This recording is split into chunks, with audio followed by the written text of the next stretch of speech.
पहुंच पाए हैं, बगल के हॉल में भी बैठे हैं। साथ ही साथ प्रदेश अध्यक्ष कर्मचारी संयुक्त परिषद के बहुत बड़े नेता और हमारे घर के इटावा के बहुत ही प्रतिष्ठित परिवार से जुड़े रहे। मैं इनका श्री हरि किशोर तिवारी जी का बहुत बहुत स्वागत समाजवादी पार्टी में कर रहा हूँ। वो अकेले नहीं, बड़ी संख्या में उनके साथ आए हैं। मैं कुछ ही लोगों का नाम बोल पा रहा हूँ। अतुल आक्रोश जी जो बहुत पुराने नेता रहे हैं, आलोक तिवारी जी, भारतेंद्र भारद्वाज जी, इंजीनियर सुरेश कुशवाहा जी, अवधेश नारायण तिवारी जी, लल्ला भैया और बड़ी संख्या में इनके साथी हैं। मैं सभी साथियों का बहुत बहुत स्वागत समाजवादी पार्टी में और इस उम्मीद भरोसे के साथ कि आने वाले समय में समाजवादी पार्टी का इसी तरीके से और मजबूत बनाने का काम करेंगे। पूर्व सांसद विधायक मुजफ्फरनगर से कादिर राणा जी बहुत पुराने नेता हैं, पार्टी से जुड़े रहे। नेताजी का हमेशा आशीर्वाद रहा। राजनीति में कभी कभी इधर उधर चीज़ें हो जाती हैं, आज फिर हमारे साथ आए हैं। न केवल वो अकेले आए हैं बल्कि बड़ी संख्या में साथियों को लेकर के आए हैं। मैं उन सभी साथियों का, कादिर राणा जी का बहुत बहुत धन्यवाद देता हूं, बहुत बहुत बधाई देता हूं, बहुत बहुत स्वागत करता हूं। साथ में अमरपाल सिंह जी हैं, शाह मोहम्मद राणा, इजाउल हक त्यागी और बड़ी संख्या में जो साथी नहीं हॉल में पहुंच पाए, बाहर हैं, कुछ छोटे हॉल में बैठे हैं। इंजीनियरिंग मयंक श्रीवास्तव जी का बहुत बहुत धन्यवाद देता हूं। परशुराम वर्मा जी, लोधी जी समाज के जो फरक्काबाद के बड़े नेता हैं, इनके साथ बड़ी संख्या में लोग आए। मैं आपका भी बहुत बहुत स्वागत करता हूं। आप यहां आ जाओ स्टेज पर, जो सब लोग देख लेंगे आपको।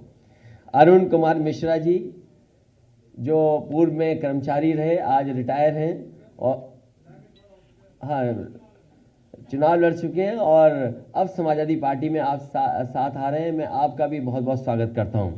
एक बार फिर आरएस कुशवाहा जी, उदयपाल मौर्य जी, मधुसूदन जी का, राम सेवक पाल जी का समाजवादी पार्टी में जुड़ने पर मैं इन सब के साथियों के साथ स्वागत करता हूं, बधाई देता हूं और मुझे पूरा भरोसा है कि आने वाले समय में जो समाजवादी पार्टी लड़ाई लड़ रही है, उस लड़ाई को और मजबूत बनाने का काम करेंगे।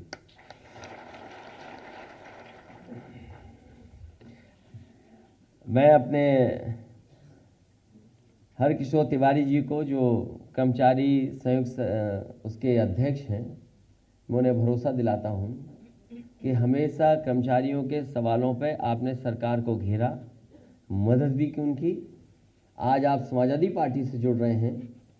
समाजवादी पार्टी के जुड़ने से न केवल कर्मचारियों का भरोसा बढ़ेगा बल्कि बड़ी संख्या में जो आपसे जुड़े लोग हैं उनका भी भरोसा बढ़ा है। हम आपको भरोसा दिलाते हैं कि जब घोषणा पत्र बनेगा उसमें तमाम कर्मचारियों की समस्याओं का समाधान कैसे हो, उसका रास्ता निकालने का भी घोषणा पत्र में हम लोग शामिल करेंगे और समय समय पर जब आप कर्मचारियों की समस्या बताएंगे, उन समस्याओं का समाधान कैसे हो, कैसे निकले, उसका भी रास्ता निकालने का काम हम लोग करेंगे। जो सरकार आज सत्ता में है, बहुत भरोसा दिलाया जनता को उन्होंने, और जनता ने भी इतना वोट दिया कि सबसे ज्यादा लोकसभा के सांसद जीत गए, बड़ी संख्या में विधायक जीत गए। और सरकार ने यह दावा किया कई मौकों पर, जब दिल्ली ने यह कहा कि हम भारत की अर्थव्यवस्था को 5 ट्रिलियन डॉलर की इकोनॉमी बना देंगे, वहीं उत्तर प्रदेश की सरकार ने भी कहा कि हम भी 1 लाख ट्रिलियन डॉलर की इकोनॉमी बना ले जाएंगे। महंगाई को लेकर के यह दावा किया गया था कि सत्ता में आते ही महंगाई को रोकने का और नियंत्रण करने का काम किया जाएगा। लेकिन जब आज हम महंगाई को देख रहे हैं, सुबह की चाय से लेकर के और शाम के खाने तक का अगर हिसाब किताब लगाएंगे और जितनी भी चीजें आसपास दिखाई दे रही हैं, आज उनकी कीमतें बढ़ गई हैं। महंगाई बड़े पैमाने पर बढ़ी है और तमाम हमारे गरीब मजदूर ऐसे लोग हैं, ऐसे परिवार हैं जिनके पास आज खाने का इंतजाम नहीं है, भर पेट खाना भी नहीं खा सकते। आज ये स्थिति भारतीय जनता पार्टी ने पैदा कर दी। और जिस समय ग्लोबल हंगर इंडेक्स के मामले में आंकड़े सामने आए हैं, जो भारत आगे बढ़ रहा था, कहीं ना कहीं भुखमरी से लड़ना था जिस भारत को, यहां की सरकारों को वो इंतजाम करने थे, लेकिन वो इंतजाम नहीं किए। आज भारत पाकिस्तान, बांग्लादेश, नेपाल से भी पीछे छूट गया है। तो जो लोग सपना दिखा रहे थे $5 ट्रिलियन इकोनॉमी का, उत्तर प्रदेश की सरकार $1 ट्रिलियन इकोनॉमी का, और हमारे लोग भूखे सो जाएं, जो आने वाली पीढ़ी है उसके बारे में ये आंकड़े निकल करके आए कि सबसे कम वजन के बच्चे अगर कहीं हैं तो भारत में है, सबसे ज्यादा कुपोषित बच्चे अगर कहीं हैं तो उत्तर प्रदेश में है। ये आंकड़े अगर आए तो ये आंकड़े इसीलिए हैं कि भारतीय जनता पार्टी के लोग गलत रास्ते पे चल रहे हैं। और ये वही सरकार है जिसने कहा कि हम न्यूट्रिशनल वैल्यू बढ़ा देंगे, खाने का इंतजाम अच्छा करेंगे। जो लोग कहते हैं कि गरीबों को हम इतने बड़े पैमाने पे गेहूं, इतने बड़े पैमाने पे हम चावल दे रहे हैं, ये कौन सा गेहूं, कौन सा चावल दे रहे हैं जिससे कि आज हमारे देश के बच्चों का पेट नहीं भर पा रहा। मुझे याद है जब समाजवादी सरकार थी तो बच्चों को हफ्ते में 1 दिन दूध देने का इंतजाम किया जाता था। जो हमारे गरीब लोग थे, समाजवादी पैकेट बुंदेलखंड में और उत्तर प्रदेश के कुछ हिस्सों में जब बांटा जा रहा था तो उसमें घी, 1 किलो घी, 1 किलो मिल्क पाउडर का भी इंतजाम किया जाता था, जिससे कि हमारे गरीब परिवारों को पर्याप्त और अच्छा भोजन मिल जाए, न्यूट्रिशनल फूड मिल जाए उनको। मुझे याद है जिस समय मथुरा के किचन का अक्षय पात्र का उद्घाटन हुआ था, जब वहां की संस्था ने कहा कि वो बच्चों को गर्म खाना दे सकते हैं और ऐसा खाना भी उपलब्ध करा सकते हैं जिससे कि बच्चों का स्वास्थ्य अच्छा होगा, खाने की न्यूट्रिशनल वैल्यू अच्छी होगी। उसी समय समाजवादी सरकार ने फैसला लिया और 10 किचन और उत्तर प्रदेश में बन जाएं, उनका पैसा बजट से दिया गया। लेकिन आज सरकार के 4.5 साल पूरे हो गए। जो समाजवादी सरकार ने लखनऊ में किचन बनाई थी, उसके अलावा उत्तर प्रदेश में कहीं किचन नहीं बन पाई। जो बच्चों को दूध मिलता था, जो बच्चों को फल मिलता था, वो तो बंद किया ही किया, लेकिन बच्चों की पूरी पढ़ाई चौपट कर दी भारतीय जनता पार्टी की सरकार ने। पूरी पढ़ाई बर्बाद हो गई है। आज पढ़ाई का कोई इंतजाम नहीं है। अगर बच्चों का भविष्य ना अच्छा हो और फिर जो नौजवान पढ़ लिख ले उसकी भविष्य की चिंता ना हो तो ये सरकार में कैसे रह सकते हैं। इन्होंने हर वर्ग के लोगों को धोखा दिया है। ये नारों में, विज्ञापन में तो अच्छे लगते हैं, और आपने ठीक कहा, ये नौकरियां केवल प्रचार के लिए हैं। सच्चाई में नौकरी नहीं मिली। न केवल उत्तर प्रदेश ने धोखा दिया यहां के नौजवानों को, बल्कि दिल्ली की सरकार ने भी धोखा दिया।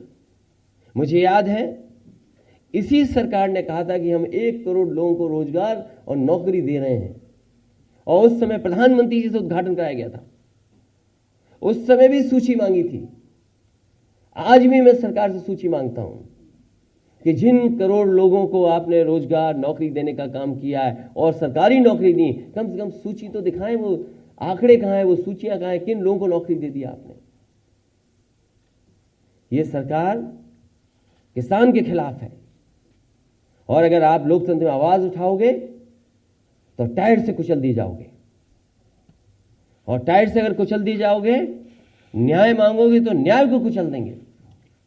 इसलिए मैं आज सब साथियों को धन्यवाद देता हूं कि आप सब निकल पड़े हैं इस देश का संविधान बचाने के लिए, कानून को बचाने के लिए और किसान को बचाने के लिए। किसान जो हमारा पेट भरता है, जो हमें कपड़े देता है, हमारी अर्थव्यवस्था को बचाता है। अन्न उत्सव मनाते हैं, अन्नदाता हमारा, और उसका इतना अपमान, उसे आतंकवादी कह देना, उसे मवाली कह देना, और आज तक गन्ने का बकाया नहीं दे पाई सरकार। अभी भी गन्ने का बकाया है। बिजली कितनी महंगी हो गई, अभी त्योहार मन गया लेकिन बिजली का संकट रहा, बिजली नहीं उपलब्ध करा पाए। कहने को, दावा करने को तो कहने लगे कि हम पर यूनिट 70 रुपए की बिजली खरीद रहे हैं, लेकिन आपने मुनाफा किसको पहुंचा दिया? अगर आपने सही समय पे कोयले का इंतजाम किया होता तो शायद उत्तर प्रदेश के लोगों को त्योहार पे भी बिजली मिल जाती। त्योहार पे भी ये बिजली नहीं दे पाए। इसलिए इस सरकार को हटाने के लिए, और सरकार के पास है ही क्या, नाम बदलना, नाम बदलना सरकार को, नाम बदलना, रंग बदलना, नेम प्लेट बदलवाना, स्टूल पर बैठवाना, होर्डिंग लगवाना, गंगा जल छिड़कवाना, कार पलटवाना, फोटो हटवाना, गड्ढों की जगह जेब भरना, और अकेले में 3x660 super critical thermal plant की बोलने की प्रैक्टिस करना। और जैसे औरों के नाम बदले गए हैं, जैसे औरों के नाम बदले गए हैं, हो सकता है आसानी के लिए प्लांट का भी नाम कमल प्लांट कर दिया जाए। थर्मल प्लांट की जगह कमल प्लांट नाम रख दिया जाए। इसलिए हम सभी आज जो पार्टी में शामिल हो रहे हैं, उन सभी साथियों का बहुत बहुत स्वागत करता हूं। आपके आने से न केवल मनोबल बढ़ा है, समीकरण जो हिसाब किताब लगाती है सरकार, और जो तमाम सर्वे और सर्वेक्षण होते हैं, इसलिए समाजवादी पार्टी अब निकल पड़ी है सरकार बनाने के लिए। और जनता नाराज इतनी है कि जिस तरीके से इन्होंने महंगाई बढ़ाई है, ये सिलेंडर पे बात नहीं कर रहे हैं, लखनऊ में 100 से पार हो गया पेट्रोल की नहीं हो गया? बताइए हमें, आपको सबको पता है कि 100 से पार हो गया। न मुख्यमंत्री जी को पता है, न मंत्री जी को पता है, और भारतीय जनता पार्टी के एक नेता कार्यकर्ता को नहीं पता कि पेट्रोल 100 से पार हो गया लखनऊ में। सोचिए आप, हमें, आपको सबको पता है, लेकिन भारतीय जनता पार्टी के किसी को नहीं पता कि 100 से पार हो गया पेट्रोल। तो जब नहीं पता है तो ये सरकार कर क्या रही है आखिरकार? इसलिए मैं एक बार फिर आए हुए सभी समाजवादी पार्टी में जो शामिल हो रहे हैं, जो इस हॉल में हैं, हॉल के बाहर हैं, मैदान में हैं, छोटे हॉल में, उन सब का मैं स्वागत करता हूं, बधाई देता हूं।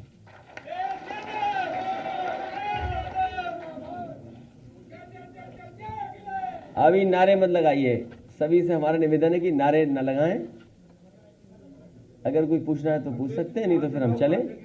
अभी एक गाना लॉन्च होना है, शायद हो गया लॉन्च।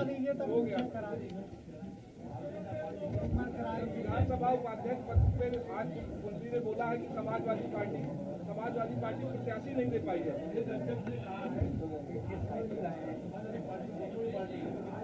किसने कहा? देखिए, भारतीय जनता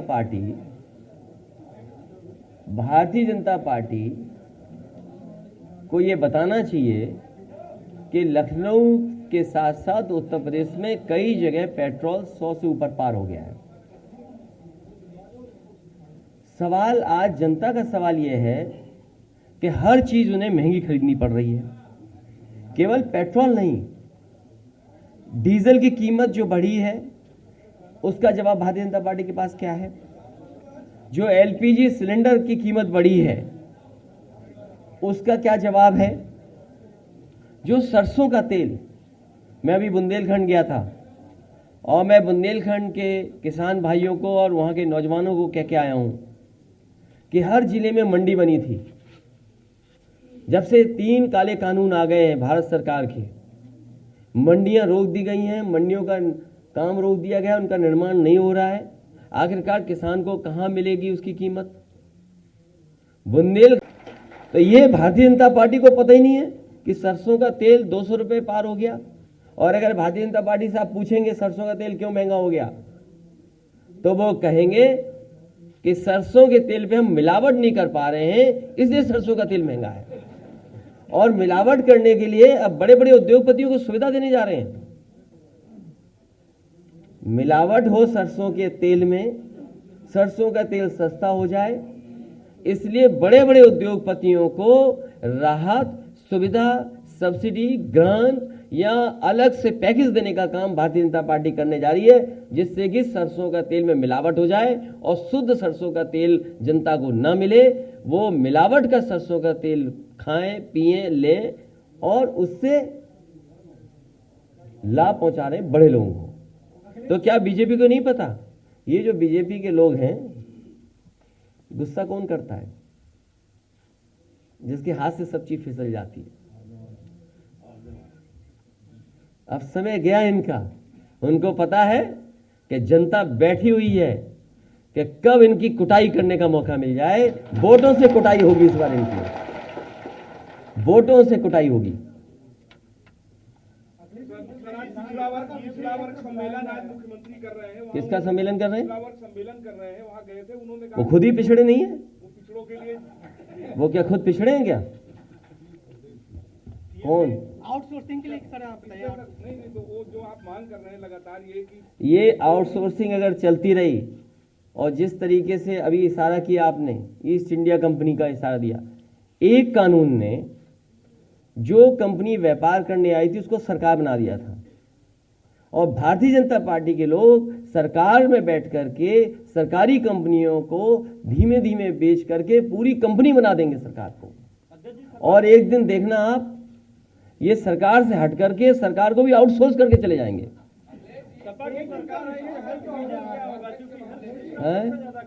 क्या चीज? स्टेट का हेल्थ विजन सबसे खराब है। सपा की सरकार आई तो हेल्थ विजन क्या होगा? अब उद्घाटन पे उद्घाटन, शिलान्यास का शिलान्यास, और भारतीय जनता पार्टी के सबसे बड़े नेता, उनके नाम पर मेडिकल यूनिवर्सिटी का शिलान्यास हुआ था लखनऊ में। वो जब चल रही है, डॉक्टर राम मनोहर लोहिया, हमारा जो मेडिकल कॉलेज नेताजी ने हम लोगों ने बनाया था, उसके 9th फ्लोर पे। तो जो लोग 4.5 साल में अटल बिहारी वाजपेयी जी के नाम पर मेडिकल यूनिवर्सिटी नहीं बना सकते, कोविड के समय पर लोगों को अनाथ छोड़ सकते हैं, उनसे क्या उम्मीद करोगे स्वास्थ्य सेवाओं की? इसलिए इनको हटाइए, उत्तर प्रदेश का स्वास्थ्य बेहतर करिए, समाजवादी सरकार लाइए जिससे कि स्वास्थ्य सेवाओं को बेहतर कर सकें।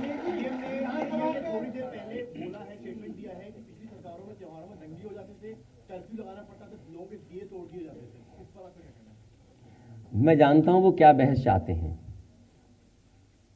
मैं जानता हूं सरकार के लोग क्या चाहते हैं। जो तेल दियों में डलेगा उसकी कीमत क्या है, क्या मुख्यमंत्री जी नहीं जानते? जो दिए में तेल जलेगा, और इनकी सरकार के बारे में क्या कहें? जो जनता को कहा कि भीगे दिए जलेंगे, जलाए सरसों के, वही मिलावट वाले दिए जलाए थे। ये मिलावट वाले लोग हैं, धोखा देने वाले लोग हैं, झूठ बोलने वाले लोग हैं, धुआं उड़ाने वाले लोग हैं। इनसे क्या उम्मीद करोगे आप? और जो किसान अपनी मांग करे तो उस पर टायर चढ़ा देंगे। विधानसभा के उपाध्यक्ष पद का चुनाव हो रहा है, उसमें आपकी पार्टी से भी कैंडिडेट खड़े हुए और बीजेपी ने नितिन अग्रवाल को अपना उम्मीदवार बनाया। मुख्यमंत्री कह रहे हैं कि हम परंपराओं का निर्वहन कर रहे हैं, सपा नहीं कर रही है। मुझे आप ये बताइए, भारतीय जनता पार्टी जिस प्रत्याशी को खड़ा कर रहे हैं वो किस पार्टी के सदस्य हैं सदन में?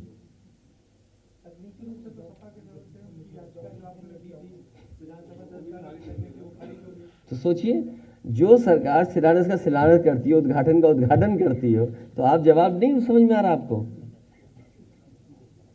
अखिलेश जी, जो महंगाई का प्रश्न आपने उठाया है उसके बारे में सरकार, केंद्र सरकार ये कहती रही है कि हम गरीबों के जन कल्याणकारी योजनाएं बना रहे हैं, उसमें खर्चा बहुत आता है, इसलिए पेट्रोल के दाम ज्यादा देने पड़ेंगे, डीजल के दाम ज्यादा देने पड़ेंगे। क्या कहेंगे आपकी उधर से लेके इधर? तो गरीब जनता को साइकिल पे चलना चाहिए, हम धन्यवाद देते हैं। इस बार गरीब जनता साइकिल के साथ जा रही है।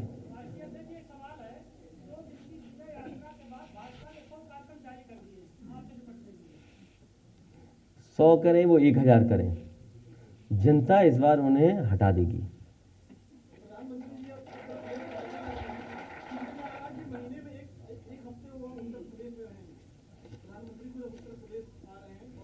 ये खबरें क्यों खबरी की खबरों बनाते हो? कोई कितना भी रहे, सवाल ये है कि आज उत्तर प्रदेश में नौजवान बेरोजगार हैं। नौजवान को नौकरी कब मिलेगी, रोजगार कब मिलेंगे? और इन्वेस्टमेंट के तमाम आयोजन हुए उत्तर प्रदेश में। आपको सवाल ये पूछना चाहिए कि उत्तर प्रदेश में जो आयोजन हुए थे, बड़े बड़े कार्यक्रम हुए थे इन्वेस्टमेंट के, जिसमें देश के बड़े बड़े उद्योगपति आए थे, उन सभी उद्योगपतियों ने वादा किया था, MOU साइन किए थे और ये कहा था कि उत्तर प्रदेश में लगभग 5 लाख करोड़ का इन्वेस्टमेंट आएगा। आखिरकार वो इन्वेस्टमेंट कहां दिखाई दे रहा है, किस जिले में दिखाई दे रहा है? और जो भी इंफ्रास्ट्रक्चर का काम हुआ था, सड़कों का बनना, बिजली का उत्पादन बढ़ना या और सुविधाएं देना, वो आखिरकार समाजवादी सरकार की थी। आज ये सरकार क्या कर रही है?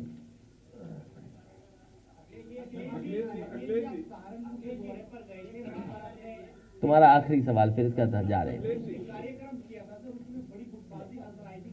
आपको क्या चिंता है गुटबाजी की? आप भारतीय जनता पार्टी के इंजन से इंजन टकरा गए, उसके बारे में तो लिखते नहीं, ना बोलते हो। एक नहीं नहीं नहीं नहीं नहीं ये बहुत अभी नए हैं पत्रकार, ये अभी आए हैं, इन्हें ये नहीं पता उत्तर प्रदेश में मुख्यमंत्री बनना था किसी और को। वो अपना पूजा पाठ कर रहे थे, जब तक पूजा पाठ खत्म नहीं हुई बन कोई और गया मुख्यमंत्री। और एक अधिकारी रिटायर होकर के मंत्री बनने आए थे, डिप्टी CM बनने आए थे, उनको मन मर्जी का घर भी नहीं मिला है। वो अपनी मन मर्जी का घर उन्हें अलॉट हो गया था, वो घर भी छीन लिया गया। तो हमारी एक जिले की, एक ब्लॉक में, तहसील में कहीं गुटबाजी है, उसकी चिंता है। जो इंजन से इंजन टकरा रहे हैं उनकी कोई चिंता ही नहीं आपको। बड़े पत्रकार हो शायद, हैं? देखिए, मुख्यमंत्री से बड़ा झूठ कोई बोल ही नहीं सकता। मैं तो उनसे कहूंगा कि आज बिजली विभाग में जाएं और बिजली विभाग में जानकारी करें कि जो कर्मचारी इंजीनियर्स थे या जो उस समय फैसला ले गया था अक्टूबर 2016 में, दिवाली से पहले, कि किन जगहों पर 24 घंटे, मुख्यालयों पर 24 घंटे और तहसील स्तर पर 18 घंटे बिजली की सुविधा, ट्रांसमिशन लाइंस बिछाना, सब स्टेशंस बनाना, डिस्ट्रीब्यूशन सिस्टम को बेहतर करना। जो आज बिजली उत्तर प्रदेश में भी चल रही है, घरों तक पहुंच रही है, वो भी समाजवादी पार्टी की देन है कि जिसने जनरेशन से लेकर के ट्रांसमिशन और डिस्ट्रीब्यूशन में अच्छा काम किया था। ये सरकार बताए कि ट्रांसमिशन में कितना काम किया है। और जो अकेले में प्रैक्टिस करते हैं कि 3x660 super critical thermal plant, वो करना छोड़ें।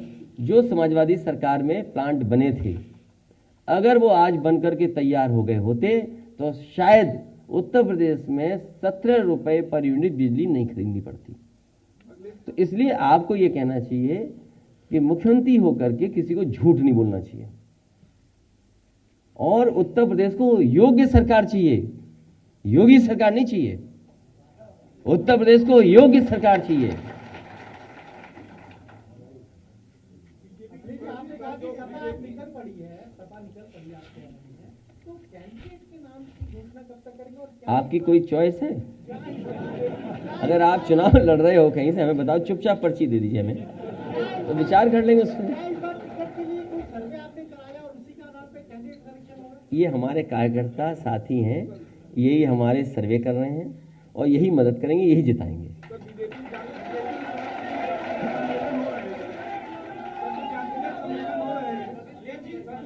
सम्मेलन हो रहे हैं जाति जनगणना को लेकर, क्योंकि आप लगातार ये बात, समाजवादी पार्टी का मानना है जाति जनगणना हो।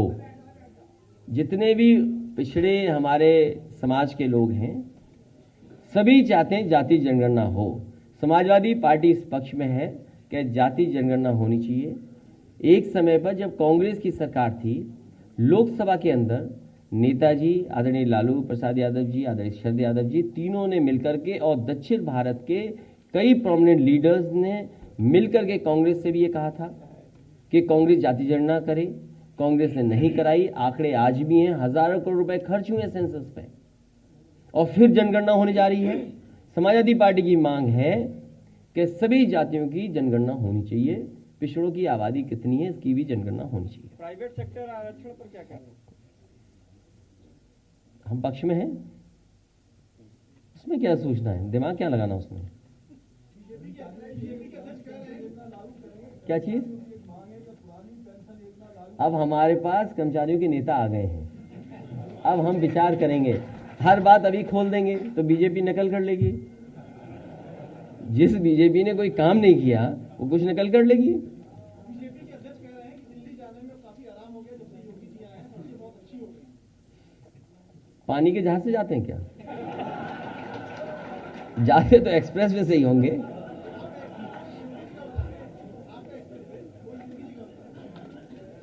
कुछ भी कह सकते हैं बीजेपी के लोग।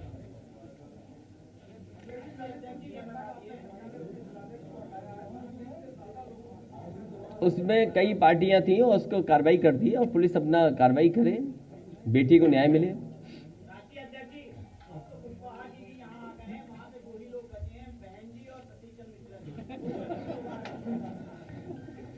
मैं आज कई पत्रकार साथियों का जन्मदिन है, उनको मैं बधाई देना चाहता हूँ। आशुतोष त्रिपाठी जी, उनको बहुत बधाई। सुनील कुमार रैदास, उनको बधाई। सुशील सहाय, उनको बहुत बहुत बधाई आज उनके जन्मदिन पर।